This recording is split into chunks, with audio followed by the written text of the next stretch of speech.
On today's episode, we'll talk about welcome mats that really are just vaccine checks, learn about why letting people make their own choices is authoritarian, and we'll examine the pay gap between executives and workers. This is Cringe Posts. Hello, friends, and welcome to the Cringe Post podcast. My name's Britt. And I'm Donald. And we're here to take on the online takes that you see on your feed, and you're kind of like, oh, something's funny about that, or it doesn't seem right, but you don't know how to answer it, and we kind of pick those posts apart. Before we get started, though, could you please give us a like and a subscribe, and also a share if you can. It helps support our show and helps us get out to more people. We'd really, really appreciate it. Before we go, diving into other people's cringes, we actually like to poke fun at ourselves. And the first person that we're going to poke fun at today is Donald. It's his turn. And I've got two Facebook posts from him. I'm assuming these are probably a mere few minutes apart. So December 5th, 2009, Donald Kimball wrote on Facebook, is really pissed off, ... And then a few minutes later, isn't mad anymore. And what kind of smiley face is that? That's like it's not really a smiley face, is it? It's more of like a just sort of a a bleak sort of. I mean, it's just a straight line, like a firm. I don't know. So, I mean, do you remember what was making you mad at this? No idea. No clue. I think the fact that I'm saying, like, well, first of all, there isn't mad anymore is a typo, which is great. Inst mad anymore. But it's also I think the fact that I'm not doing an actual smile in the smiley face is like, it's not like a perfectly happy resolution. It's just more like, I guess I'm not mad anymore. like people are sitting on the edge of their seats waiting for my mood update on Facebook. Thank you, Donald, for that. Yeah, it's 2009, so you would have been, what, 16? 15? 15, I think, yeah. Yeah. Yeah, so, I mean, could have been all manners of things that... Yeah, it's... I think I nothing too deep or funny or misconstrued. It's just a classic, misusing the internet as your forum for personal venting status. I think what makes me laugh about it was I was gonna scroll over the initial is really pissed off because I'm like, oh, we have like 1 million of those, but then I just saw like literally the next thing isn't mad anymore, and I started laughing because that just struck me as funny. Rather than going back and deleting the first one, I'm like, no, update everyone. Did you have MySpace? I did, but only because I made it in defiance of my parents, but I never used it. Yes, that's right. Yeah. There was this, so you probably, I mean, because you had to kind of do it covertly, you probably don't remember like the truth box or anything like that. No, not very well. Not firsthand, at least. So MySpace had this thing, and for those of you out there who experienced this, you know what it was, but it was called the Truth Box, and it was like a little add-on HTML thing you could put on your profile, and people could basically like write anonymous messages to you there. Mm-hmm. And I just remember you could like spend money if you wanted to like unlock and see who wrote a certain message to you and everything. Got it. And it was just like, this just reminds me of like because I remember I would send stuff to people, and I would hope people would send things to me, and I'd be like, oh, should I pay the $1.99 to unlock it? It's just like that. Like, I guess it's like when I look at statuses like these that you posted, and I think back on my time at MySpace, like it's just the like teenagers not knowing how to express themselves, but like knowing they have to let it out in some way, and so it's like, oh, I could just broadcast it out to the world, and it's kind of a nice little time capsule of growth that you can look back on and be like, oh yeah, I got better. Yeah, honestly, I'm pretty glad that I didn't use MySpace. Not because I'm particularly worried about the dangers of it or anything. I just think it would have been an even more expansive treasure trove of cringe that we would see from me, because I don't remember what the service is called, but there was a website that was sort of like that where you could anonymously ask questions of other people. That dude, what was that? I remember that. Yeah, and I never had too much going on there, or I wasn't too involved in that. But there was that draw. You're like, oh, I really want engagement here. I really want to have someone ask me a question, and like I really want to see if the question I ask this person gets posted. And Formspring. Form spring, yeah, that's Yes. right. I was thinking in my head Teespring. I'm like, that's not right. that's different. We can make Teesprings with our Form Spring questions on them and sell them. And then there was Yik Yak after that. Oh yeah, and Yik Yak too. But that's a little different. But yeah. Anyway, it's just having not the proper outlet to vent these kinds of things. But Yep. it's what it is. Angsty Donald, gotta love it. All right, moving on to our first cringe of the day. For those of you who are listening, this cringe is a picture of a welcome mat on a person's door, except it doesn't say welcome. It just says, well, and then dash, wait, are you vaccinated? And then it's a post by this page called March for Science, and the caption says, be right back, buying this mat. Basically, not welcoming people, but asking if they're vaccinated. I'm curious, is the March for Science like the actual event that was the March for Science? You remember when that happened a couple years ago or something? Yeah. Yeah. Of course. It's just like, of course it's one of those groups that you're not actually like caring about the science behind it. You've got your agenda. You've got your little point of view. It's like I don't know, maybe we could make some cute little frames on our on your door that instead of saying your last name, like the Kimballs, it can say like papers please, in cute little font. How about that? Like it's just it's funny as they cut off welcome on it, right? And that's like it's like being hospitable to anyone who shows up in your door is second to making sure that they have taken the jab. That's really what's important. I wonder how many of these were sold. Like, I don't know. I should make if I think of like terrible ideas that are have priorities that are out of sync, and I put them on a mat, or if I put them on a little yard sign, I bet I could get pretty rich off marketing that towards these folks. The question is then, can you spend the money you've earned to undo the damage you're doing by promoting that message, right?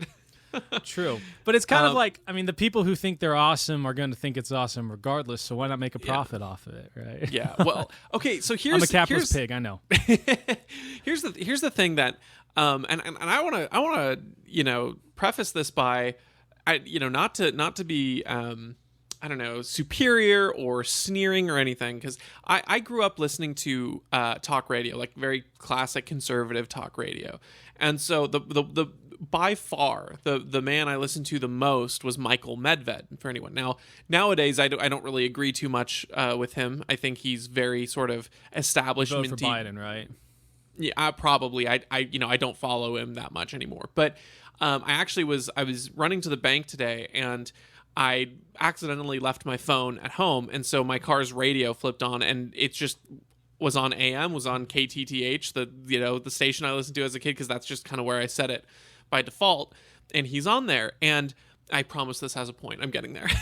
and I hear him talking to people about the vaccine. Now I haven't heard like what the lead into this segment. All I know is he's at the part where he's taking callers. So usually he'll talk about something, read an article or something, and then take callers in response to it. So I don't yet know what point he's trying to make.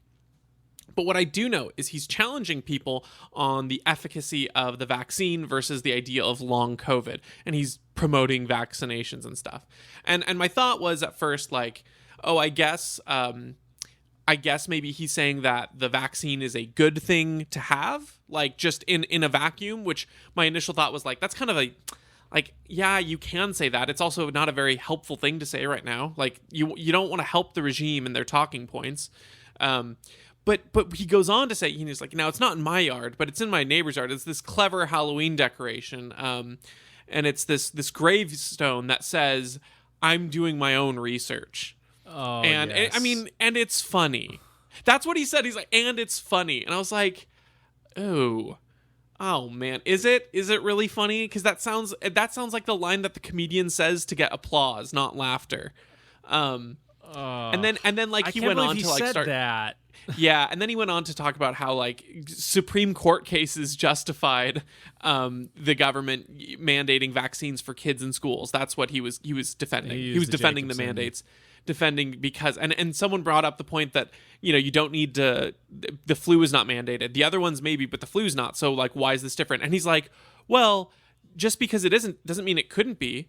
And I'm like, okay, but Oh my it's not. So like, gosh. isn't the point? Like, it was really funny because it was one of those moments when I'm like, when you're a kid, you oftentimes are listening to people speak, and you're like, wow, this person knows so much and has so much depth. And I'm not saying I know everything, but really, a lot of the establishment arguments for things don't have substance. It's like, okay, you can say there are 10 vaccinations required for kids in schools in Washington state. Yes, that doesn't make that right.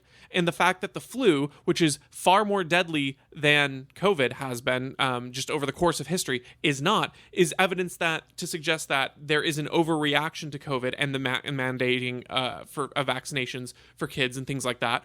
And so to say that, well, it could be that's not a response to like what makes, in response to the idea, like, why is COVID different? Well, it's like the flu. It's one where it's not so dangerous that like even state officials haven't mandated it. Anyway, so but the whole I thought that whole argument was very, very weak to go on a tangent there. But to wrap it back, that gravestone with the doing my own research. It's like, do people think these things are actually funny? It's you walk by it and you're like, huh, yeah, I'm so morally superior here, and then you keep walking. And it's just, again, we've touched on a little bit more I don't know, strongly worded cringes that celebrate people, who aren't vaccinated getting injured or whatever. But it's just this attitude of like, if you're not, vaccinated, you're not welcome. You're a good thing you're dead. It's funny to laugh at. Yeah, it's really a nasty thing, and it just, like, it's funny that he had to say, "Oh, I think that's funny." Like, when something's funny, you don't have to say it's funny. Like, you just laugh at it, right? You don't. It's kind of like you were talking about. Like, you don't applaud for it, right? When a comedian does something, and like people applaud for it, it's like, ooh, that's kind of like cringy. Hence why this is on here, obviously, because like that's the essence of comedy is that it's revealing a truth or a lie that everyone has believed or not believed, and puts it in such a way that makes it so absurd that you're like, oh, like I see the merit of it being explained in this way or that way. But the problem with these things is like they're not funny. They're just like you're saying, they're just like a way for people to like posture or say like, oh, I've got a better moral stance than you do, and it's funny that you would think this way and you died because you thought you did your own research. It's like, since when did like thinking for yourself become like a bad thing? Like that's what's so wild about this whole deal. It's like, okay, I get it. Like, yeah, you shouldn't, if you are like a, like I wouldn't go in and look at, imager images and go to a doctor and say, well, I read about this and I know this, after, and if they give me an explanation of like, well, actually this is this and this is that, I'd be an idiot to be like, oh, well, I'm smarter than you because I read something on Reddit. But at the same time, it's like, if I can go read the study and I've got basic, ability to like read like statistics and understand math and understand like a scientific process and how they did the procedures to, eliminate different variables and control for things, like I can like read a study, and those things are written in such a way that a general person can understand them if they understand those things, right? And a lot of the papers, like I read scientific papers all the time, especially with all this COVID stuff, and a lot with different economics and different stuff with crimes and like stuff with like racial profiling and all that, because I want to understand all the numbers and the data behind it, because I want to get to the truth. And yeah, there are people that don't do that, right? But that doesn't mean that people that do that are idiots, right? Because they don't have some sort of degree. Like I don't have training in in criminology or in justice or anything like that. Like I've got like a business degree, right? But like I took my statistics, I took my algebra, I can read a graph, and I've used different types of data analysis in my business time. So I'm pretty sure I could look at a scientific study for the most part and understand the gist of what they're trying to say. And most of the time they're going to summarize that, right? Because that's why there's usually an executive summary at the top about their findings. Key points or something. Yeah. Yeah. Well, and this is kind of, oh, sorry, go for it. Well, I just want to say, I even want to take it a step back, because what you're describing is probably far more than what 90% of the population is going to do when they say, I'm going to do my own research. But even still, it's like, you can take that principle, I'm going to do my own research, and take it a step back of doing the research of, do all scientists agree on this? Or like, is the narrative that the media is selling me consistent, or are they, double crossing themselves? You can say, I'm going to do my own research, and mean, is what Fauci is telling me today consistent with what he told me 6 months ago? And it's not. And that to me is the biggest thing, is that by using that as a line to make fun of and people criticize, they straw man what it actually means. Like, I'm going to do my own research. Oh, you've got a lab and you're going to test the samples? Like, no. Me doing my own research means that I'm going to make sure that I'm not just taking your word for that all scientists agree on this, or that this is the latest known thing about COVID, when, 4 months ago you were telling me that that's not the case. So that's the play they make in many ways, is they equate any kind of my own research to meaning your scientific analysis of COVID, the strands, the vaccine, etc., rather than comparing sources and doing your own research to find out what all the authorities do say on those kinds of things. Like, imagine just blindly trusting the media and the government after everything they've done in this pandemic. Like, if you are making fun of people for taking ivermectin, for instance, because it's a horse dewormer, then you're not doing your own research because you're just buying the narrative that, like, the Jimmy Kimmels of the world are going to give you, which is not a good thing to do. Yes. Do you have any more on this one? Because it's a good segue for our next. No, go. Yeah, please. All right. So on the topic of ivermectin and the experts, right. quote unquote, I don't know if you watched the Joe Rogan interview with Sanjay Gupta, Sanjay Gupta. I've seen clips, not the full thing. Oh, dude, it's really good. You should watch it. I will. So anyway, that's our next cringe. We've got two tweets, one from Dr. Sanjay Gupta and then one from someone who did a follow-up comment on it. So the first one is from Sanjay Gupta, and it says, "I walked into the lion's den and spoke with Joe Rogan on his podcast for more than 3 hours. Vaccines, ivermectin, and much more. Friends tried to get me to turn down his invite, but ultimately, I'm glad I did it." And then a follow-up comment to it. Someone said, "We need more discussions like this, although I suspect that Rogan will edit creatively to serve his audience." So this really got me, man, because Dr. Sanjay Gupta is a liar. He invited himself onto Rogan's podcast. He's the one that made the request of, like, hey, I want to come on your podcast and talk with you about COVID-19. So it wasn't that Rogan invited him. Rogan said, yeah, sure, you can come, but Dr. Gupta was the one that wanted to come on, and it's because he has a book he's promoting. Two, this other person that followed up, I suspect that Rogan will edit creatively to serve his audience. I have a feeling this person has never listened to a single Joe Rogan episode ever, because in general, it's about 3 hours of unedited whatever, right? Like, whatever he's talked about is talked about. It's just hilarious. Like, it's like you're describing CNN. You're not describing Rogan. And that's why Rogan's got, millions of more people that listen to him.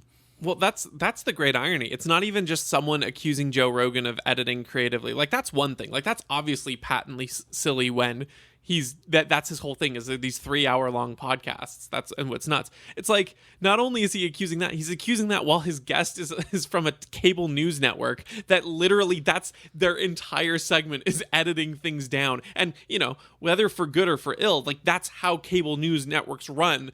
90% of what they show, they have to edit things down because they're on time constraints for programming. And obviously you and I would say, and I think rightfully so, that it's much of it is edited deceptively, but regardless, it is edited. And so it's just really funny that he's taking the single person who's not editing things, and then when he hosts the person from the group that edits things saying, man, Rogan's the one who's going to edit this down to be self-serving. Yeah, Rogan, for those of you who haven't listened to the interview, you really should listen to it, because Rogan did a fantastic job. He spent the first hour talking about something common ground that they had, which was on like weed and marijuana legalization, and that was really good because they both agreed on that stuff. And then he got into saying, like, hey, dude, like, your network lied about what I was doing. And the guy kept trying to, Dr. Gupta kept trying to weasel out of it, and Joe just wouldn't let him go. He just kept pushing and pushing and pushing. And it was really funny. Near the end of the episode, they get into this exchange about, like, why kids should be vaccinated or should not be vaccinated. And Joe's like, look, like, here's this study, and they found that kids or males, are more young males under the age of 30 are more likely to get myocarditis than be hospitalized with COVID, right? And Dr. Gupta starts trying to, like, spin the statistics, and he pulls out this chart, And he's like, look, this chart, this contradicts what you're saying. It says that all people with COVID are more likely to get myocarditis than than what you're saying. And Joe's like, no, like that's for all ages, from ages 0 to 130 or whatever age the oldest person that died from COVID is. And the guy just like, oh, you're right, and had to drop it. It's like, dude, you're such a dishonest person. Like you brought this data that doesn't apply, and you brought it in. And then he was trying to leverage it and be like, well, I still think kids should be vaccinated. And Joe's like, why? Right? Like, why should kids be vaccinated if they're more likely to, be safe from it than, from the flu or any of these things? Guy didn't have a good answer. And then he had the Dr. Gupta guy had the gall to say, Joe, well, you've had COVID. Like, why don't you also get the shot? Like, you'll be more protected. And Joe's like, there's no science that backs up me getting that. Like, we did because they do like an antibody test like at Joe's studio before they go on. And Joe's like, I have more antibodies than you do, and you've been vaccinated. And he's able to show the lines and all that stuff. It was just like, it was such a brutal takedown.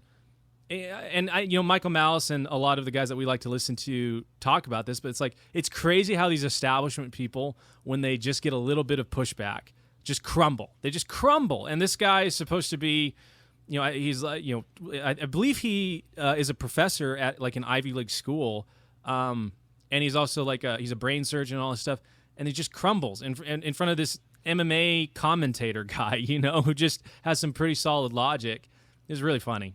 You should give it a listen for sure. Yeah, absolutely. And it strikes me because like I assume Dr. Sanjay Gupta is probably marvelously intelligent and a incredible professional in whatever specific field he studied.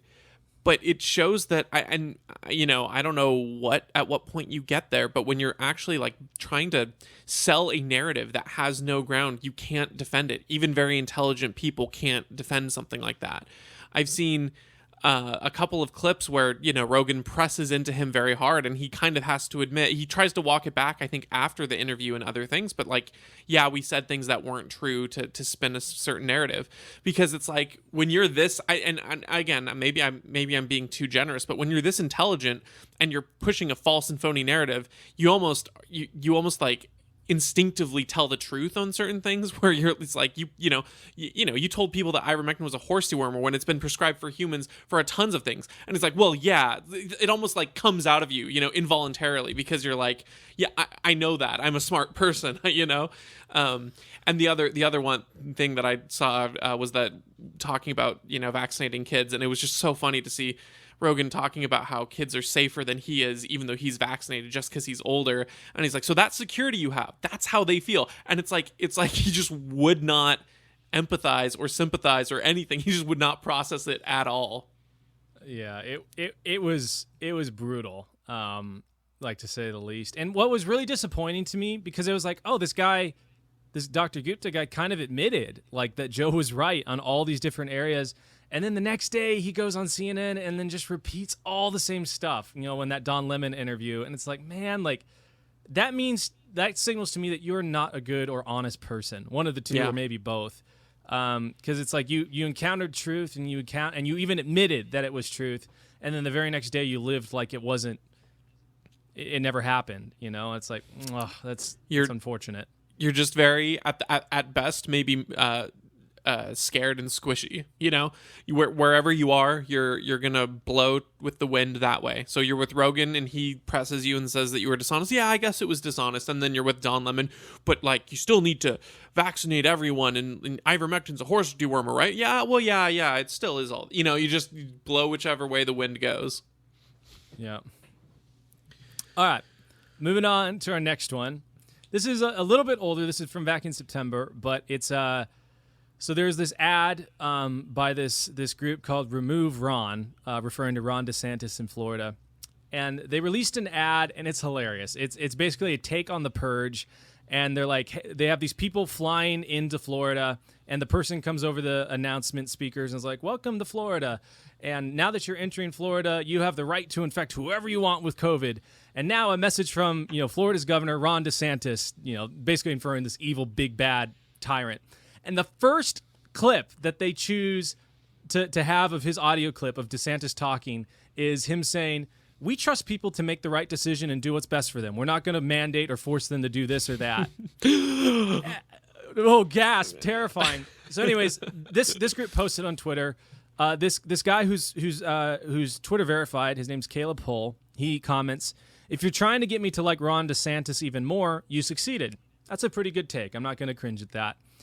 And then this next person, I wish I could read their name because it reveals everything about them. But they say, "Wait, your case for liking someone even more is that they are exposed as being incompetent leaders with an authoritarian mindset that has no respect for law and order and the Constitution, as well as the Floridians he was sworn to protect, but hasn't? Okay, whatever works, bud." Imagine being the person that looks at someone who says, "Hey, we trust people to make their own decisions. We're not going to force anyone to do anything," and saying that person is the authoritarian. There must be a bot. It's got to be a bot.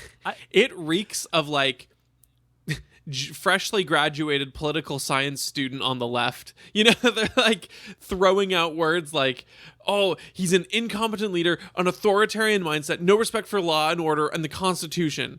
What? He doesn't have respect for the Constitution because he's saying people can live freely? Maybe I don't the know. Last time I Constitution in checked, like some other country. I don't know. Maybe that's what he's referring to. well, not to mention, if you're aware of the Constitution or the amendments to the Constitution, perhaps the 10th Amendment might ring a bell for you, which of course is the Federalist Amendment that delegates all powers not enumerated in the Constitution to the states. So again, and you or I might take some issue with that idea, just on the sense of like, no, humans are individual and we have our own rights, regardless of whatever state you set up. But if you're talking about it constitutionally, it seems like a governor of Florida who is setting the rules for Florida in a way that is not in a power that's not enumerated in the federal government's constitution seems like constitutionally actually whatever he says goes, regardless of if it was incompetent. And so it's funny. They're like, "Oh, shirking the Constitution and he's not protecting Floridians." Well, actually, constitutionally, he's doing everything fine for the most part. Maybe some bans aside, but like saying that people are free to live and make the right decisions and essentially not locking down a state, no, that's pretty constitutionally protected. I think it's probably not very authoritarian to tell people that they can make the right decisions on their own without government coercion. That strikes me as very not authoritarian personally. But maybe I'm the idiot. Maybe I'm the incompetent buffoon because I'm thinking that this authoritarian is not authoritarian. Well, what's funny is like, and this is the great irony about these leftists that are like all love the lockdowns and stuff, because it's like, okay, let's look at the worst states, for COVID morbidities, which is like California, New Jersey, New York. And like, well, those are all, way more populous states. It's like, no, like Florida, like look at Florida, look at its population density. It's about the same as New York. And it's actually got a bigger density than California, both of which have higher deaths, especially when you adjust for age, right? Because Florida's got an older population, which obviously is going to be more affected by COVID. And it's like, well, I guess if DeSantis, with him not locking down and having a better, result than these other states, if he's incompetent, what is Newsom? What is I can't remember what the new governor's name of New York is, but what is Cuomo, right? Like these guys are way more than incompetent. They're just god awful, right? They ruined their state's economy and they had more people die. Like that you get the worst of both worlds there. At least in Florida, people were still able to go outside and their economy didn't take a big hit and they had less people die. So it sounds like the better place to be. Not the Florida Purge or whatever they called it. Like it's just what a like cringy thing to do. That just reeks of like think tank like brainstorm session. Like, ooh, this new movie's coming out. How can we make a play on these words? I think a lot of the cringe posts we see would be in this category, but this one in particular strikes me as just confidently wrong. The last line is so smug and arrogant and okay, whatever works, bud. Like as if you've made some really brilliant point and highlighted inconsistencies when I mean, even if you agreed with this, all you did was name call. It's not even like you demonstrated any particular reason why he's authoritarian. You haven't demonstrated why he's incompetent. You haven't demonstrated why he doesn't respect the Constitution. You haven't even given a claim as to why this necessarily endangers Floridians, although I guess you can surmise their argument. But it's funny. It's like, I don't know, it'd be like me being all, braggadocious if someone said Joe Biden won the election, and I'm like, oh, even though he's a buffoon, okay, buddy, whatever works for you. Like, I didn't say anything there.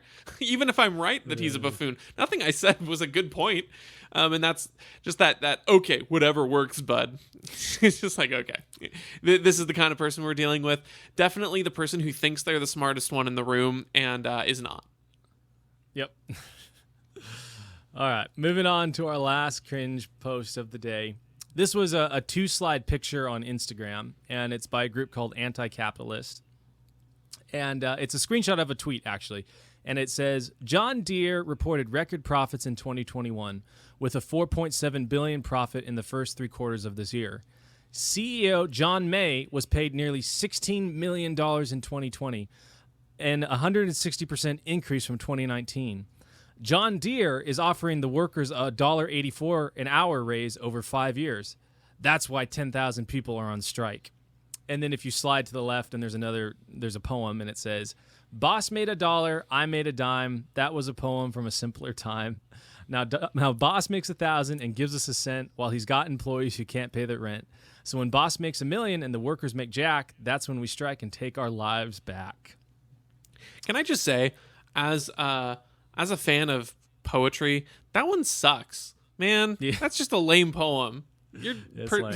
Percy Shelley was rolling in his grave. Come on.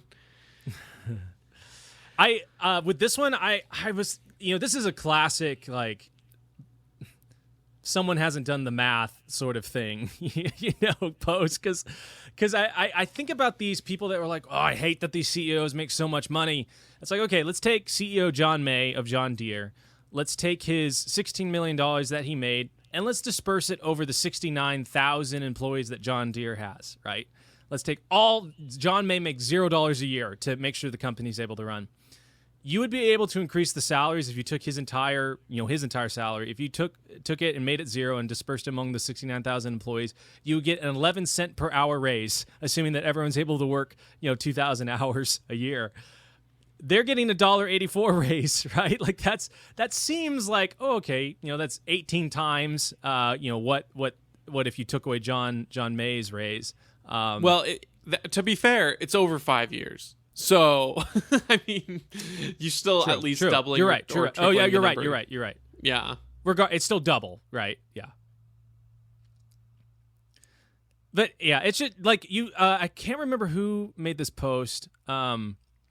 But I saw someone like list. Oh, it was that Dan Price guy from Seattle, the guy that he actually. I think he did a cool thing. Like it worked out for him. He raised all of his employees' wages to $70,000 minimum wage, and like that's great. Like if you're a business and you can afford to do that, and your margins enable you to do that, because then you can attract really good talent, and that's what he saw happen, right? Yep. But he took the exact wrong lesson from that because he said, "Well, if I did this, then every company should do that." It's like, dude, if you go do that to Walmart, right?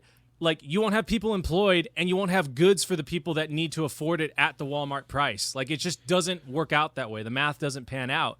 Walmart only, they do $450 billion or something like that in revenue, and they take home $4 billion in profit, right? So 1%. So if if they've got, I think they're the biggest employer of people in the world.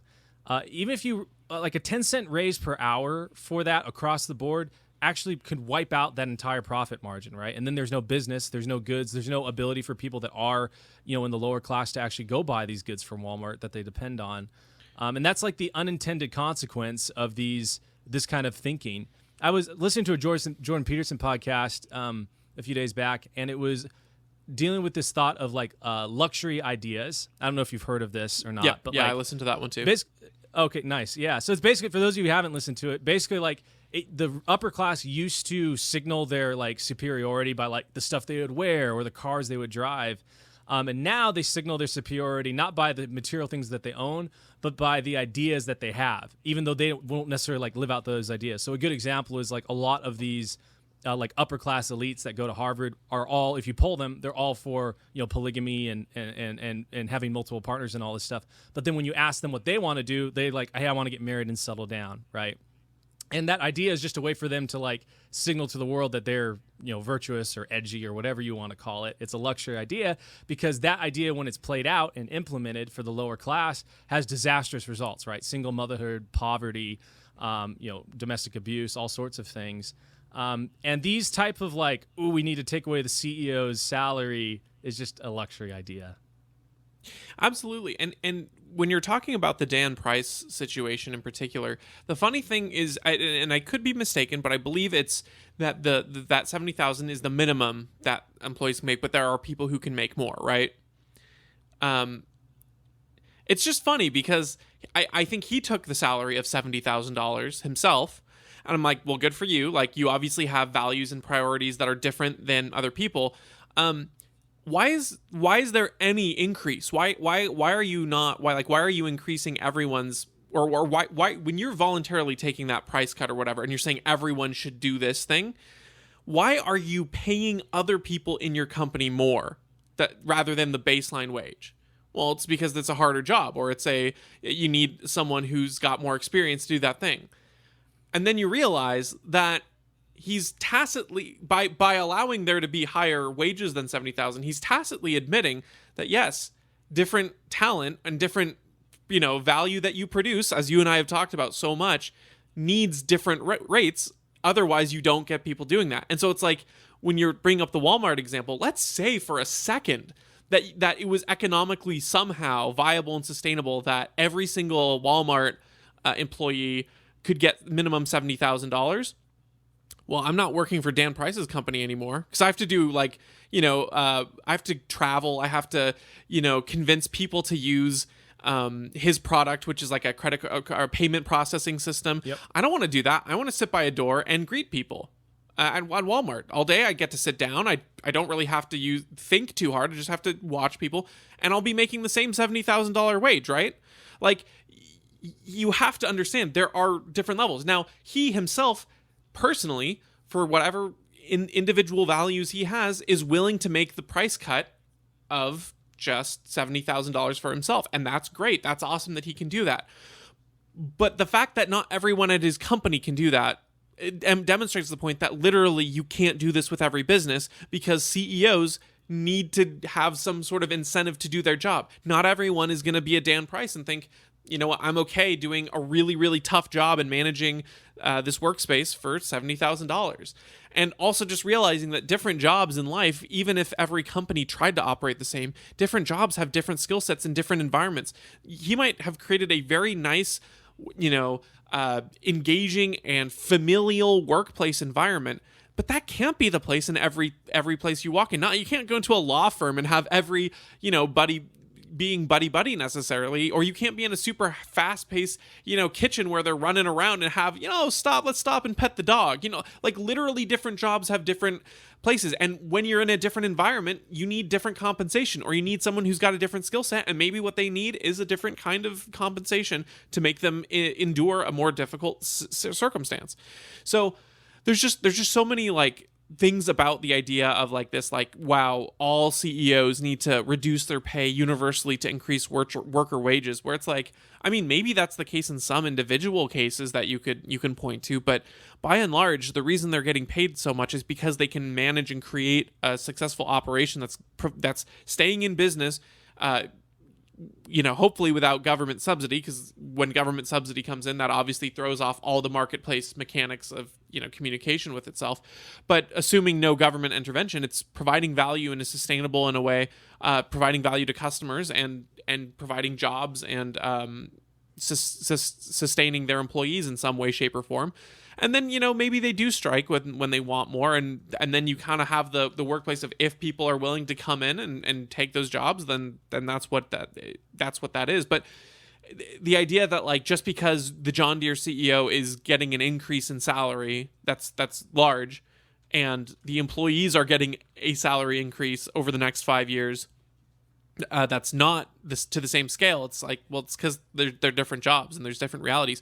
And the last thing I'll say on this is point out that this was from like over the course of a pandemic where supply chains are running amok, where business in general is suffering, and where just in general commerce is down. So the fact that John Deere reported record profits means that the person organizing that company and leading that company is doing something right. So the reason why he got an increase in pay from 2019 is because he was able to keep people in jobs and keep people buying products in an affordable manner over the course of a difficult financial pandemic, and is guaranteeing employees and workers a raise over the next 5 years in spite of a pandemic where because of close downs or other things, like so many companies have had to either close or lay off workers.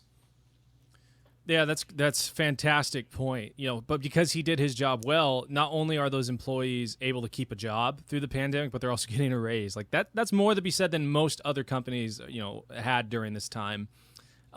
You were mentioning something about like different skills, require different pay, right? Like if you can get paid $70K working at Walmart, like why the heck would you go stress yourself out working 60 hours a week for some tech company, right? For the same amount of pay.